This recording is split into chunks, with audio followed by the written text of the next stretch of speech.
네, 세월호 실종자를 수색하던 민간 잠수사가 목숨을 잃어버리는 안타까운 일이 벌어졌습니다. 네, 사고 수습의 핵심적인 역할을 할 수밖에 없는 잠수사의 생명을 위협하는 잠수병 때문인 것으로 알려지고 있는데요. 오늘은 잠수병에 대해서 자세히 알아보도록 하겠습니다.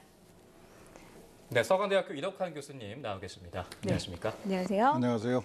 네, 민간 잠수사가 어떻게 사망을 하게 된 건가요? 예, 정말 안타까운 일이 벌어졌습니다. 경력이 30여 년이나 되는 민간 잠수사가 잠수를 시작하고 나서 한 10여 분 만에 호흡이 끊어진 것이 발견이 됐다고 그럽니다. 그래서 네. 바지선에서 그 잠수사를 도와주던 다른 잠수사가 급하게 내려가서 구조를 했는데 이미 아마 너무 늦었던 모양입니다. 바지선에서 압축기를 통해서 공기를 공급을 받았다는 사실이 알려져 있고, 그러니까 공기통을 메고 있지 않았던 사실이 밝혀져 있고, 이 사망한 후에 부검을 해봤더니 뇌에서 기포가 많이 있다는 사실을 발견했다고 그럽니다. 그러니까 네. 아마 구체적으로 왜 사망에 이르게 됐는지를 밝혀내기는 그렇게 쉽지 않을 것 같고, 하여튼 잠수병 때문에 그런 일이 벌어졌을 가능성도 충분히 있는 상황입니다.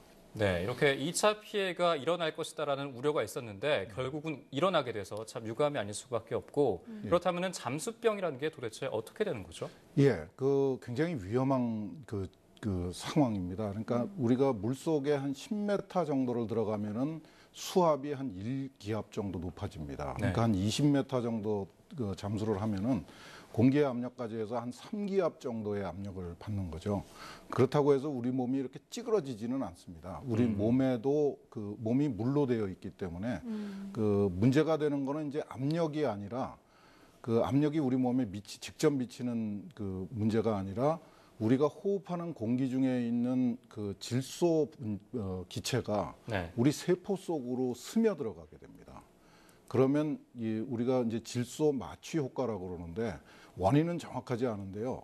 환각 증상도 나타나고 여러 가지 심각한 문제들이 발생을 합니다. 이걸 우리가 이제 잠수병이라고 그러거든요. 네. 그래서 깊이 잠수했다가 이제 올라오면은 시차를 두고 사람마다 다르고 편차가 굉장히 많은데 하여튼 피부가 가벼운 그런 가벼운 증상부터 관절에 심한 통증을 느끼기도 하고 심하면은 아주 사망에 이르는 그런 질병입니다. 근데 이거 말고도 또 깊이 잠수했다가 올라오는 과정에서 조심을 하지 않으면은 가마병이라고 하는 증상이 또 생깁니다. 네네. 이게 이제 세포 속에 스며들었던 기체가 이 혈관 속으로 빠져나오면서 거기에 기포가 만들어져 가지고 이제 생리작용을 방해하는 거죠. 그래서 이 잠수병하고 가마병을 잘 구별하지 않는데 하여튼 둘 다가 굉장히 심각한 위험입니다.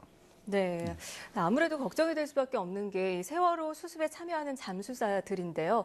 이 분들도 위험에 노출이 돼 있다고 볼 수 있습니까? 그렇습니다.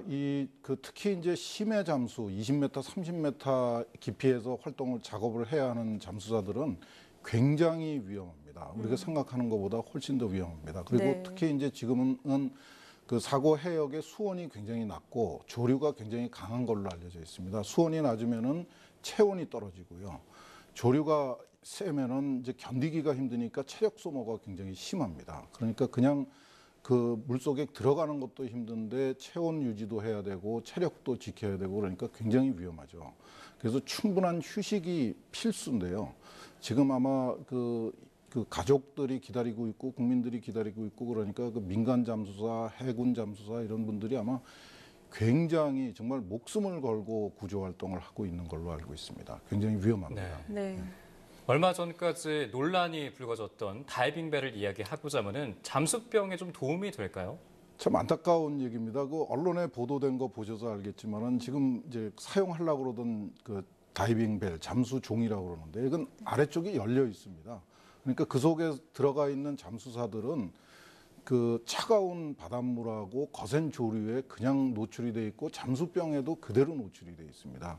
그러니까 이 잠수종을 사용하느냐 안 하느냐를 가지고 무슨 설치에 운영에 어려움을 얘기를 했는데 사실은 다이빙벨은 저체온증하고 잠수병에는 아무 도움이 되지 않는 그러니까 20시간을 사용할 수 있다는 얘기는 처음부터 가능성이 전혀 없었던 얘기였습니다. 예. 네, 이 정부가 구상하는 국가안전처 과연 도움이 될까요? 참 답답합니다. 우리가 이제 안전에 대해서 더 많이 신경을 써야 되고 정부도 더 많은 노력을 해야 되는 거는 사실인데 네. 예를 들어서 지금 이제 세월호 같이 해양에서 바다에서 난 사고하고 서울시 지하철에서 생긴 사고하고는 그 대응 방법이 전혀 다릅니다. 그렇죠. 이거를 뭐 정부의 한 부처가 통합 관리를 한다고 해서 나아질 가능성이 전혀 없습니다. 네. 지금도 그 정부가 가지고 있는 이 안전관리 매뉴얼이 한 3,000개가 넘는다고 그러거든요.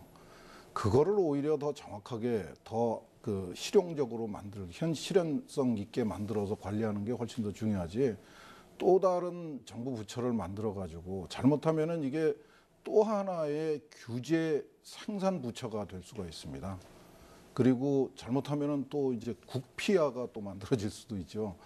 그래서 이런 그 성급하게 이런 정부 부처를 만들고 이러는 것보다는 지금 있는 제도를 죽어 있는 제도를 더 그 가시적으로 만들고 실용성이 있도록 다듬는 노력이 훨씬 더 중요할 것 같아요. 네, 정말 당국에서 철저히 관리하고 또 잠수병에 대해서 진단을 정확히 해서 더 이상 2차 피해는 없어야 될 것 같습니다. 오늘 잠수병에 대해서 얘기를 나눠봤고요. 지금까지 서강대 이덕환 교수와 얘기 나눠봤습니다. 오늘 말씀 고맙습니다. 네. 고맙습니다.